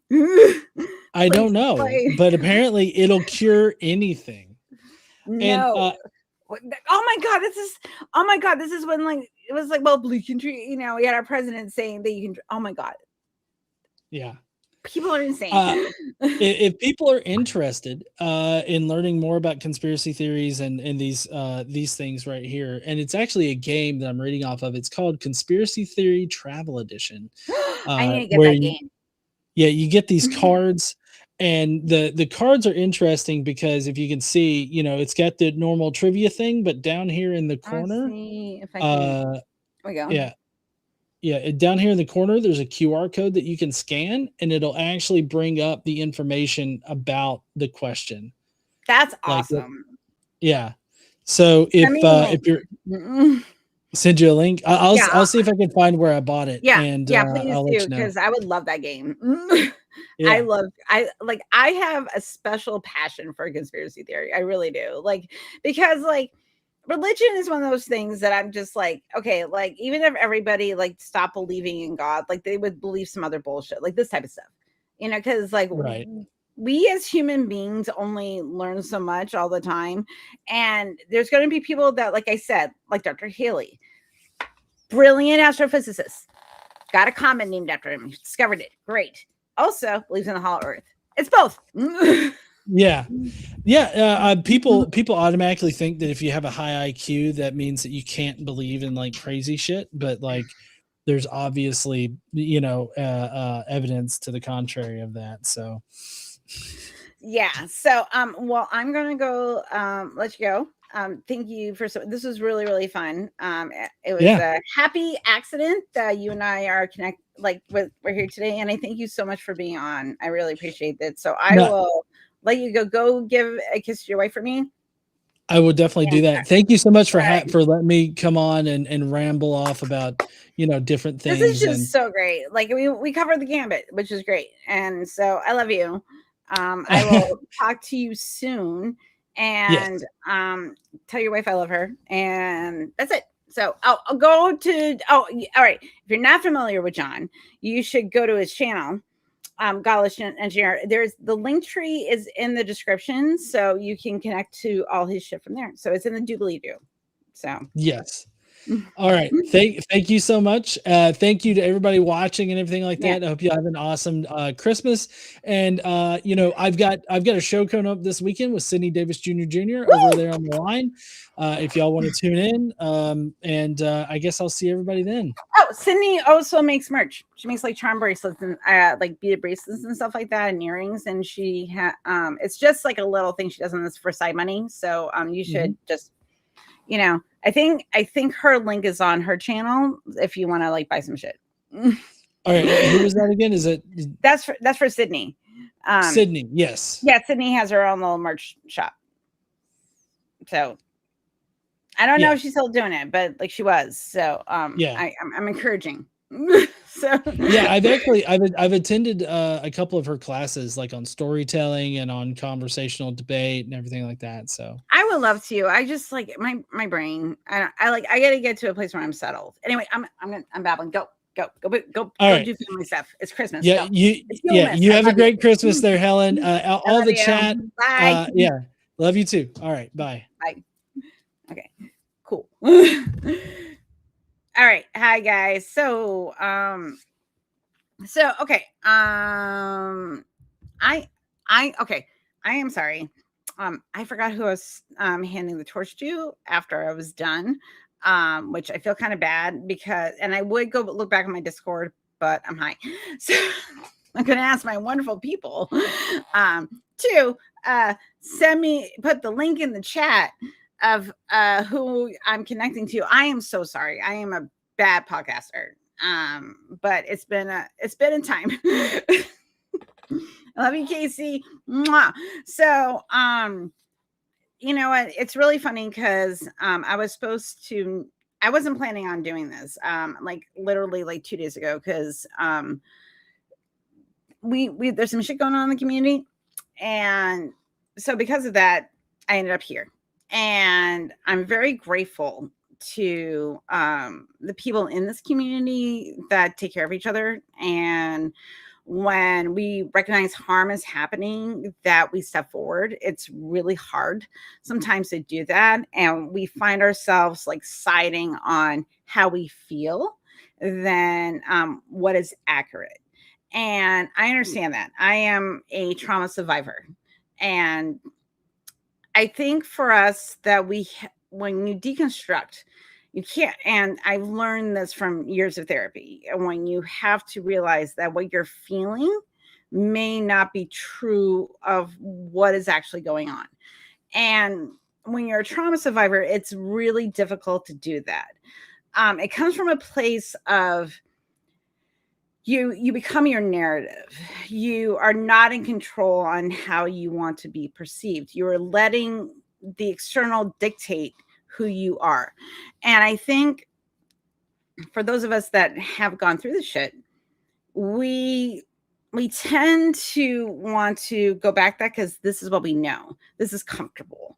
This is the things that we want to slide into because you stay in hell because you know the streets. When you pull away from all that and you realize that everybody is having their own experience of something that's happened to them, you forget that this is a person. Now, I'm not excusing anything in any way because, as my wonderful husband says, like, no one cares why you're an asshole. You're just an asshole. But I can have sympathy for them and want to understand, what may lead to them, causing harm. Because we don't want people to do that. We want to move to a better society where we understand where harm comes from and why people hurt one another. And that has to come from a place of you're looking at your shit. Yeah. One of my favorite YouTubers is Cinema Therapy. They don't know me. I don't know them, but I highly recommend Cinema Therapy because they talk about mental health in a way with film It is very touching. It's done by 2 Mormons, and it is the most educational thing about like psychology and expanding your mind to other people's perspective, but still holding your own truths. And it is, so I'm highly recommending it. But one of the things that when Ellen said that it was profound to me, I was like, mental trauma is not your fault, but it is your responsibility, along with like mental health. I agree. Now, and I can see why people are panicking. I can see why people might be reaching and pulling and trying to get to a place of like, I need to feel safe, because we don't feel safe right now. Those of us that grew up in religion or grew up in high control groups, or just growing up in a family that you felt different and you didn't want to go along with other people's expectations. That's really important. I'm sorry. I'm sorry. I went on a rant. Did someone tell me? Oh, it's some cyborg stream is next. So you guys are going to go there. Thank you, my wonderful mods. I love you. I did volunteer people because I do that. I don't tell you I'm going to give power. I just give it to you because I trust you. Don't abuse it. Only a little bit if it's a kink.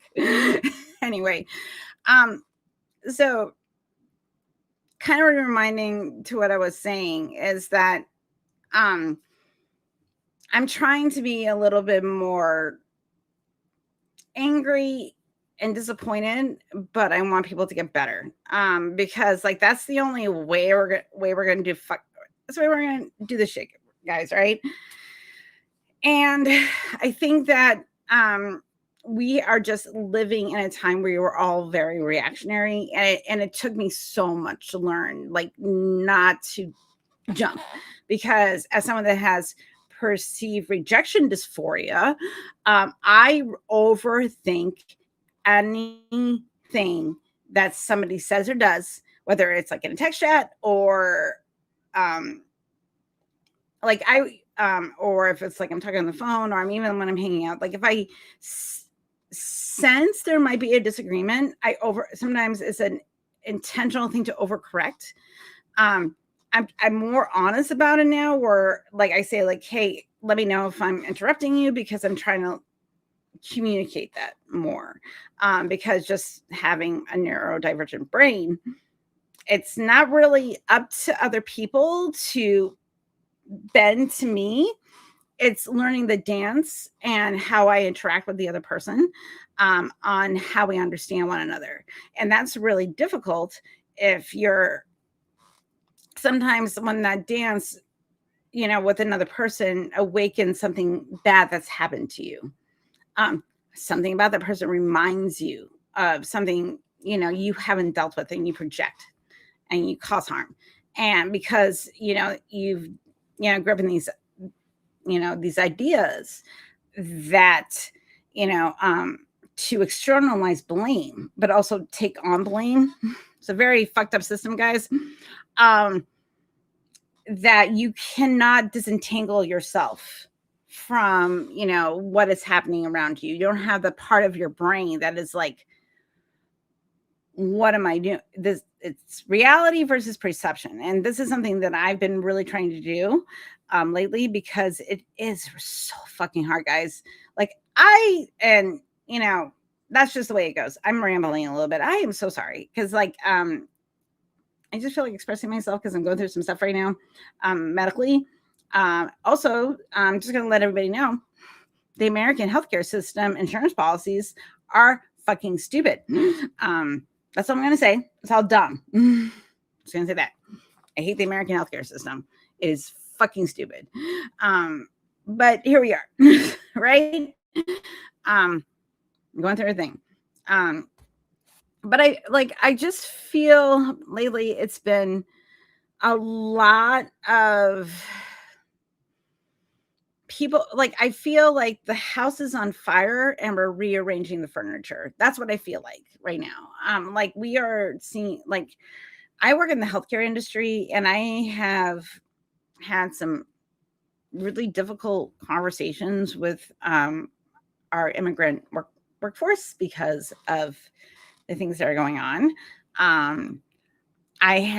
You just see it, and it is hard because I work with people that are upper middle class that are paying for the services that we will provide to mostly people of color.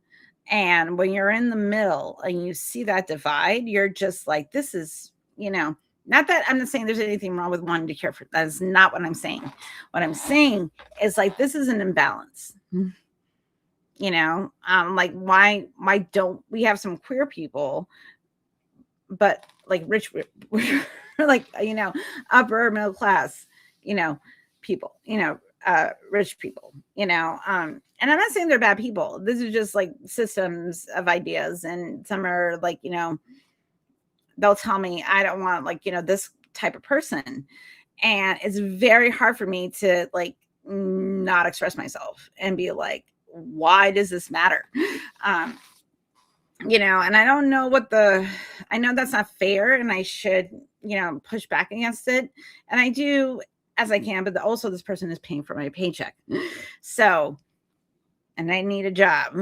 So it gets into a lot of, what's the word I'm talking? It gets like into like a little like personal politics and things like that. And I think that's difficult for all of us.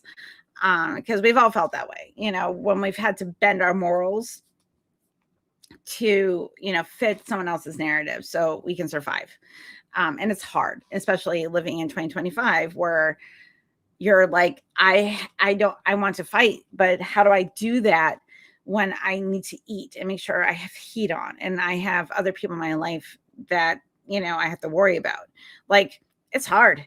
And that's why I'm a part of this community, because we're trying, this is, granted, to a certain degree, this is safe.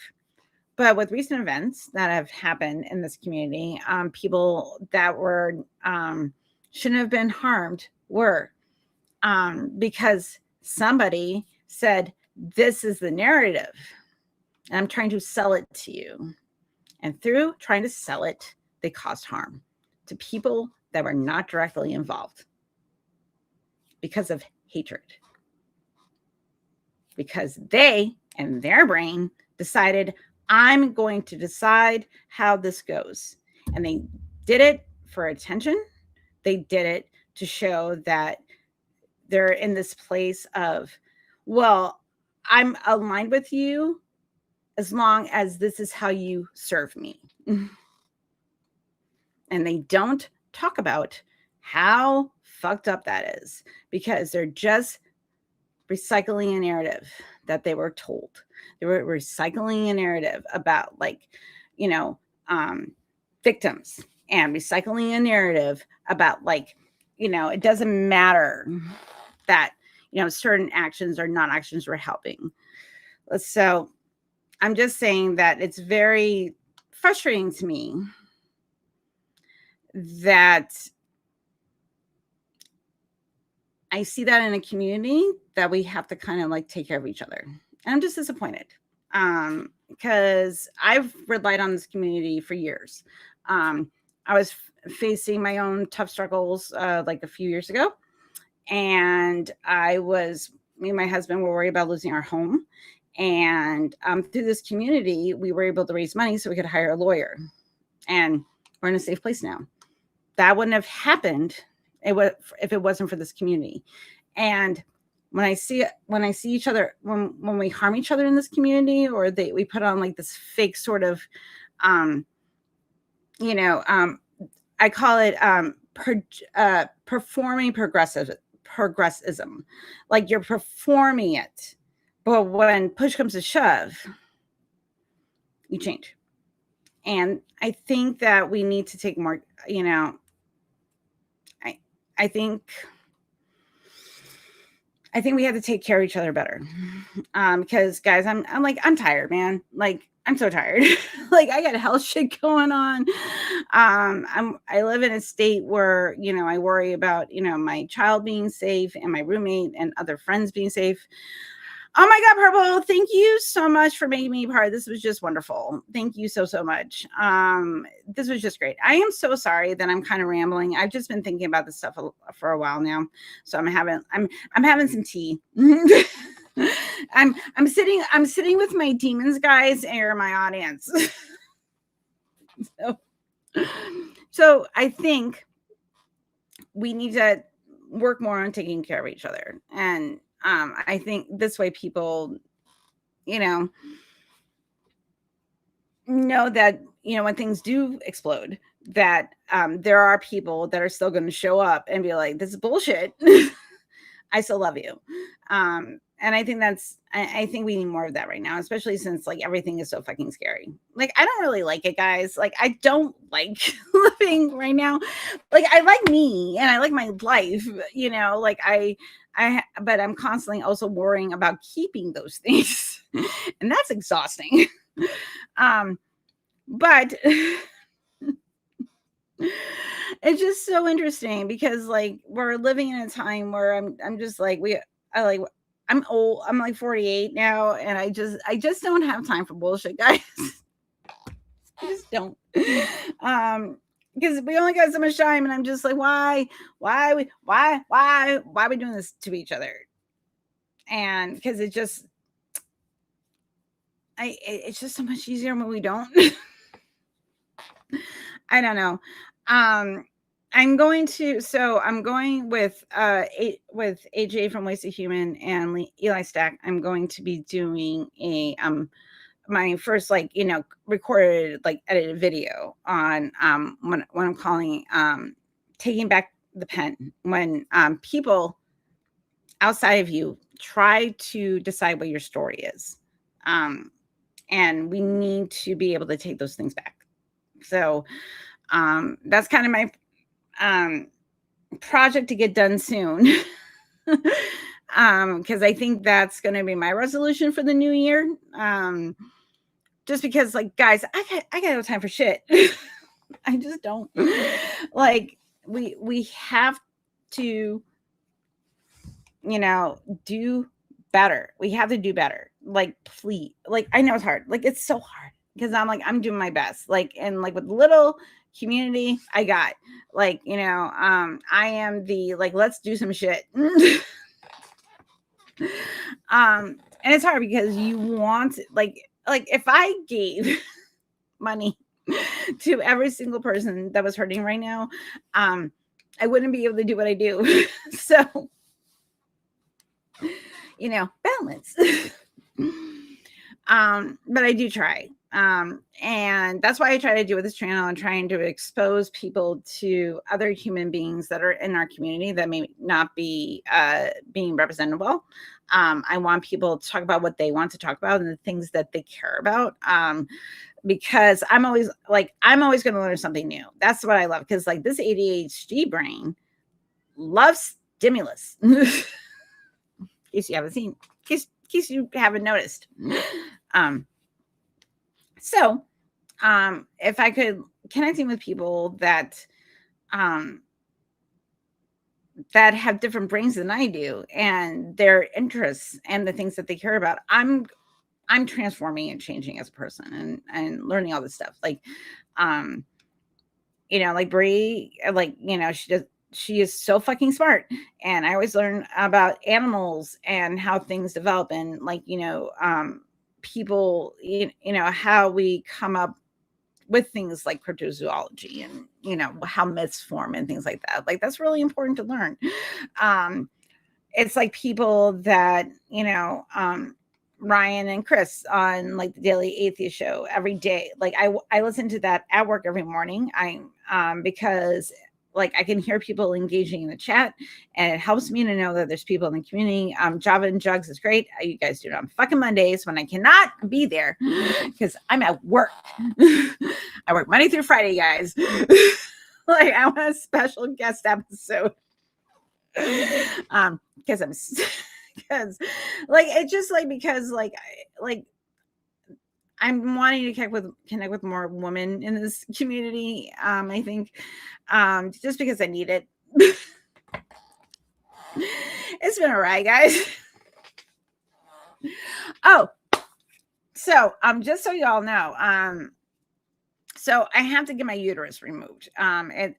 There's been squatters in my reproductive system, and I want them out because they're causing a lot of angst and pain, and me not quite being myself. But I have to go through all this insurance bullshit, right? But I decided, and I really want to make this a thing, okay?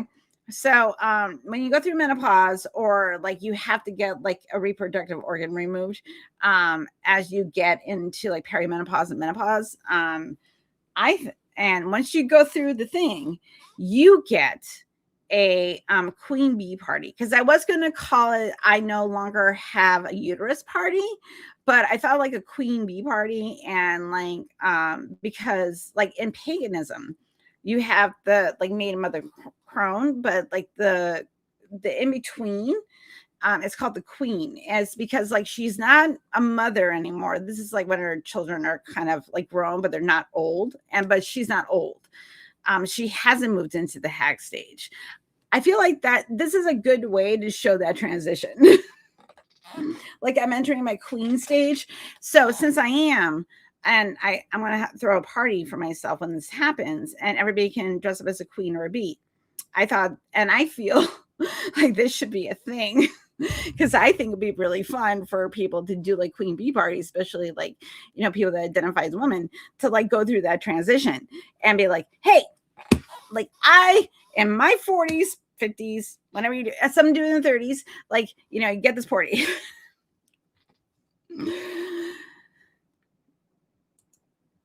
No, it is. It's crone or hag. It depends like which interpretation you're talking about. But hag just means like wise woman, you know. So, and also my initials are hag. So also that. So you will not take this away from me, Robin. So anyway, I want like thank you guys for listening to me ramble, and like thank you to John. He is just like a solid dude. He's just like him and Casey, and they're just like I'm so glad that they're my friends. I'm very, very grateful. Because it's just one of those things about like being in this community that I enjoy, because like I need you guys. And so I'm going to anyway, please like and subscribe. Share. So right now I usually do interviews on Tuesdays or Thursdays, but because of my health issues, I've been doing my show when I feel like it.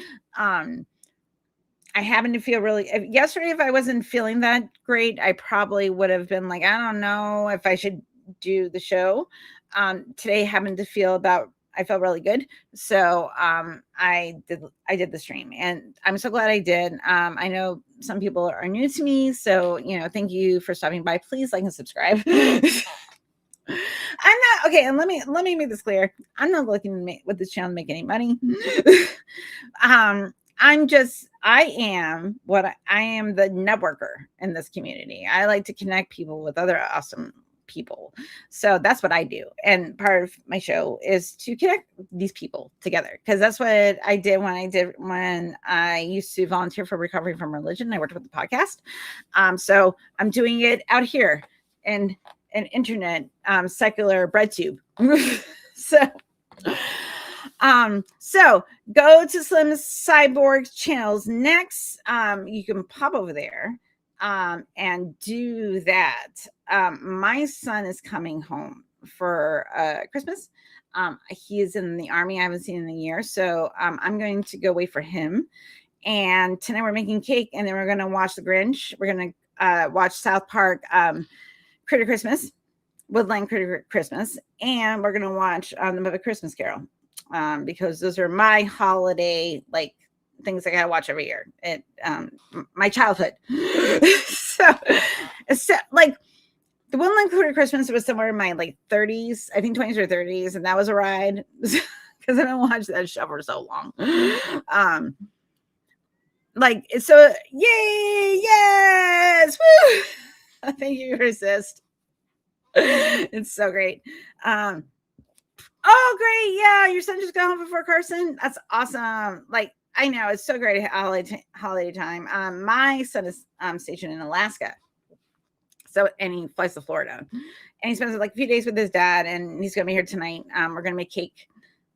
So that's my contribution to the D&D game tomorrow. I'm doing with my friends, with my chosen family. Okay, so all right, you all like you're all going to go to the link, guys, and go over to Slim's channel and go watch him over there and enjoy the time. I hope everybody has a wonderful holiday, whether you celebrate or not. But I do wish wonderful tidings on you into the new year. I hope you stay kind, stay skeptical, give someone a compliment, and I will see you all maybe next week, probably not, but I will see you on the interwebs. Everybody take care, and I'm going to say bye. Bye, everyone. All right, go to some channel. Go. Bye. Go there.